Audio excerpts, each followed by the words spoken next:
Ciao a tutti! Dopo aver visto qui sul canale diversi auricolari True Wireless, in-ear, semi-open e buds, oggi finalmente allarghiamo il campo e vediamo il primo prodotto over-ear che ho selezionato per voi, per tutta una serie di caratteristiche, almeno sulla carta, interessanti.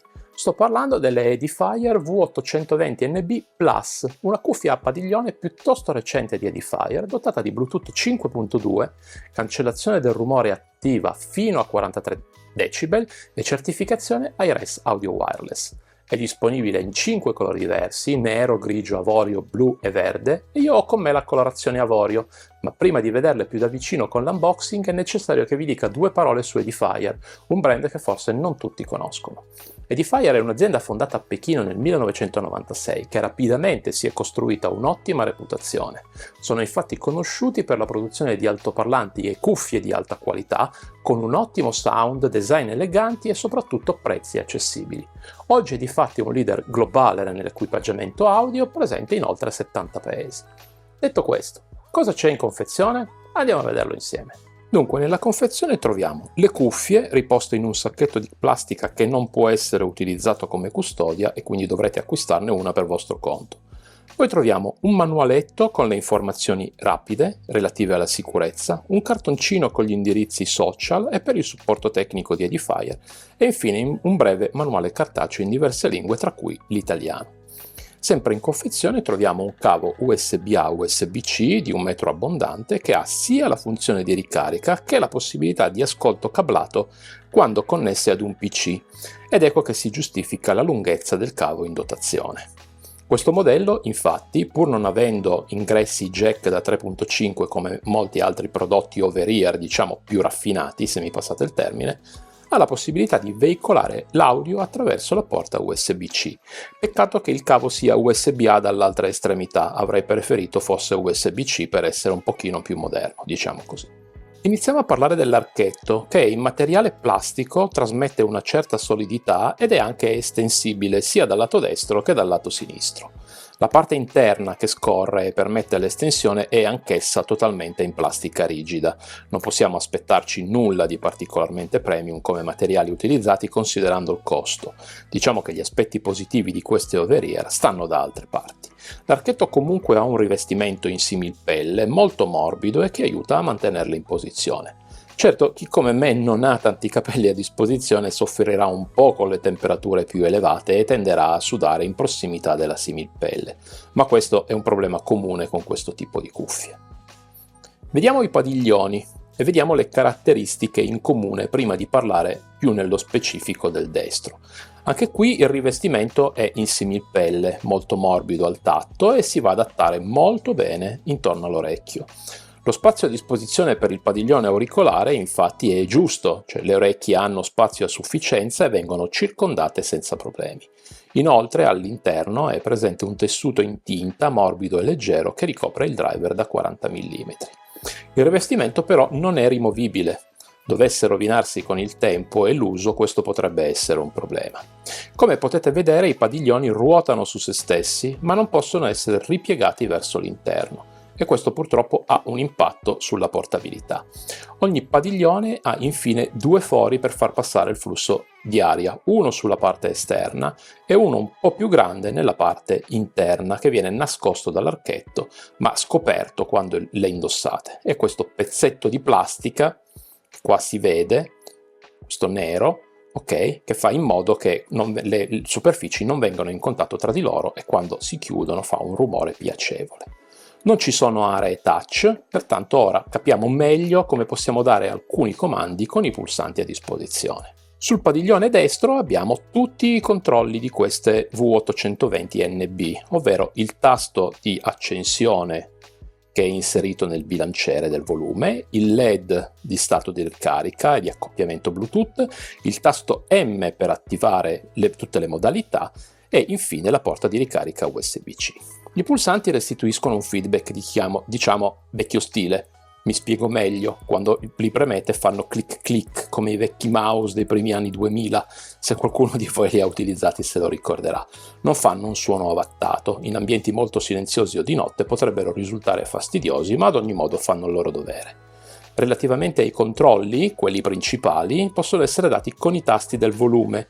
Questi infatti, se con la pressione singola aumentano o diminuiscono il volume, con la pressione prolungata consentono di andare avanti o indietro di una traccia.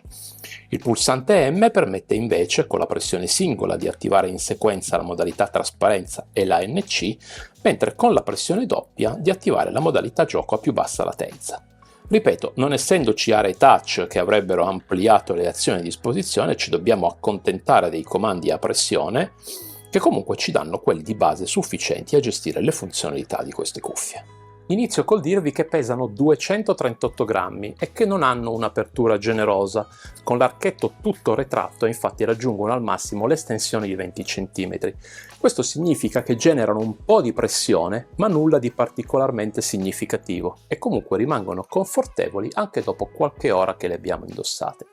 Di contro, non essendo aperte, generano un po' di calore facendo aumentare di qualche grado la temperatura delle orecchie, con il risultato che quando le rimuoviamo abbiamo un po' di sollievo perché finalmente sentiamo arrivare un po' di aria fresca. Questo purtroppo è un problema comune a tutte le over-ear chiuse a cui ovviamente non c'è rimedio.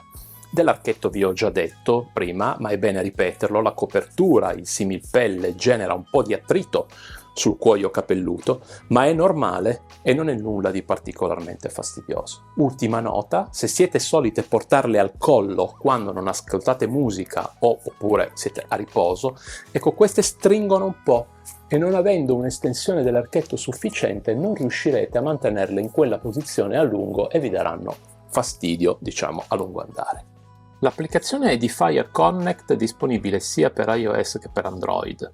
Dopo il riconoscimento iniziale mette a disposizione poche funzioni, ma sono quelle che servono per gestire questo modello.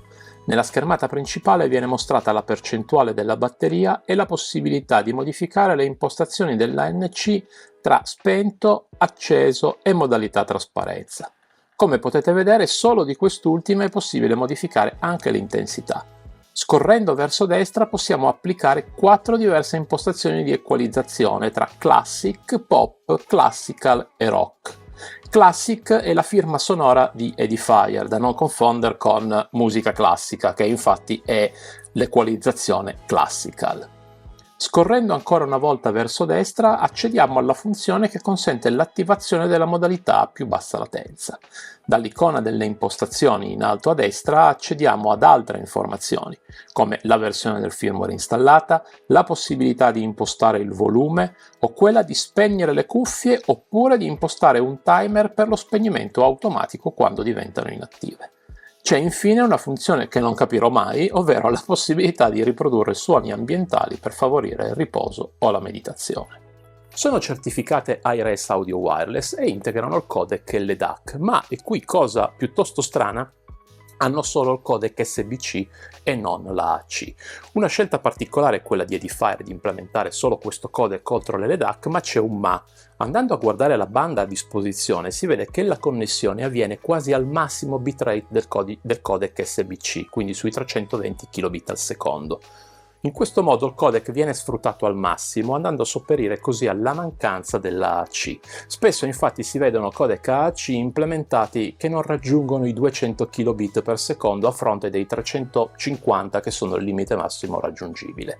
Cosa significa tutto questo? Beh, al contrario di quanto si possa pensare, anche solo con il codec SBC la resa sonora è di tutto rispetto. Il suono è gradevole, i bassi sono presenti e danno una certa soddisfazione, come è lecito attendersi da un driver dinamico di 40 mm, e gli alti sono cristallini. Certo, non sono paragonabili con le top di gamma di questa categoria, ma si difendono molto bene e quando vi dirò quanto costano, beh, vedrete. Ad ogni modo, pur non implementando tecnologie di audio spaziale, il suono è abbastanza avvolgente e se le utilizziamo con dispositivi che implementano il codec LDAC, con una banda tripla a disposizione, allora le prestazioni ovviamente sono ancora migliori. Una piacevole scoperta queste V820NB Plus dal punto di vista della qualità sonora, ma come vi dicevo in apertura, tenete d'occhio Edifier perché è un brand molto apprezzato che fa di solito ottimi prodotti. Se le avete già acquistate o dopo che le avrete acquistate e volete capire meglio come suonano, vi consiglio l'ascolto di Don't Go di Yazoo, un brano che vi darà ampia dimostrazione delle prestazioni del driver. Fatemi sapere nei commenti che cosa ne pensate. Ascoltiamo ora la resa dei microfoni in due condizioni comuni per la maggior parte di noi. Indossate le cuffie se le avete a portata di mano. Prova di registrazione audio in ambiente domestico. Prova di registrazione audio in condizioni di traffico sostenuto. Prova di registrazione audio in condizioni di traffico sostenuto e ANC attivo. Queste prove sono state prese in una giornata di pioggia che non ha aiutato, difatti ci sono rumori ambientali ostici da sopprimere. Ad ogni modo si nota poca differenza tra le prestazioni senza ANC e con ANC attivo. Questo perché c'è un solo microfono a disposizione che riesce a fare poco in chiamata. Bisogna però dire che come riduzione del rumore percepita nel padiglione, invece, siamo su un livello più che discreto. Edifier dichiara 49 ore di ascolto non-stop con la soppressione del rumore disattivata e il codec SBC. Dai miei test, in questo caso condotti con il volume impostato all'80% e il codec SBC ovviamente, che è l'unico a disposizione oltre alle DAC, risulta una durata massima di poco inferiore alle 40 ore. Se invece attiviamo la ANC, la batteria passa a circa 22 ore reali a fronte delle 33 dichiarate da Edifier. Devo dire che è un buon risultato che lascia abbastanza tranquilli per una giornata intera, anche se c'è tanta discrepanza con quanto dichiara il produttore. Per finire, supportano, e questo è un bene, la ricarica rapida parziale che con 10 minuti garantisce fino a 7 ore di riproduzione. Questo ci permetterà di ricaricarle anche al volo 10 minuti e di ottenere di contro un bel po' di ore di ascolto. Da questo punto di vista per me sono promosse con un buon voto, anche se, ripeto, la differenza con i dati tecnici è tanta. Veniamo quindi alle conclusioni mentre vi mostro, come di consueto, un riepilogo delle caratteristiche principali e la mia personalissima pagella. Se volete delle cuffie over-ear a padiglione, non siete attratti dalle top di gamma visto anche il costo che hanno, ma di contro volete qualcosa che sia in grado di darvi delle soddisfazioni dal punto di vista sonoro e della durata della batteria, allora queste Edifier fanno il caso vostro. Sono abbastanza leggere, di modo che possiate trasportarle comodamente, anche se non hanno i padiglioni che possono essere ripiegati all'interno.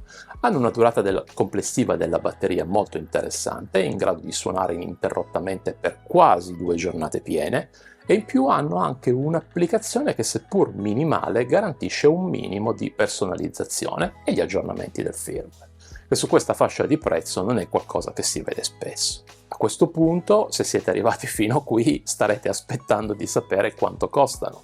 Ebbene, di listino costerebbero 79,99 euro, 80 euro, che è già un prezzo di tutto rispetto, ma c'è un coupon da attivare che vi fa risparmiare ben 15 euro e così facendo le potete portare a casa per poco meno di 65 euro. Da prendere al volo e non farsele scappare se siete in cerca di un prodotto di questo tipo, e ricordate che, come vi ho anticipato in apertura, questo è un marchio che di solito troviamo elencato quando si parla di audio di gamma medio-alta. Se volete supportare il canale e siete interessati all'acquisto, come di consueto vi lascio in descrizione il link. Se siete interessati all'acquisto e volete risparmiare qualcosa, in descrizione trovate il link al mio canale Telegram, dove non ci sono offerte, quindi non sono interessato a quel genere di cose, ma dove metterò in vendita questo paio di Edifier a metà del prezzo di listino.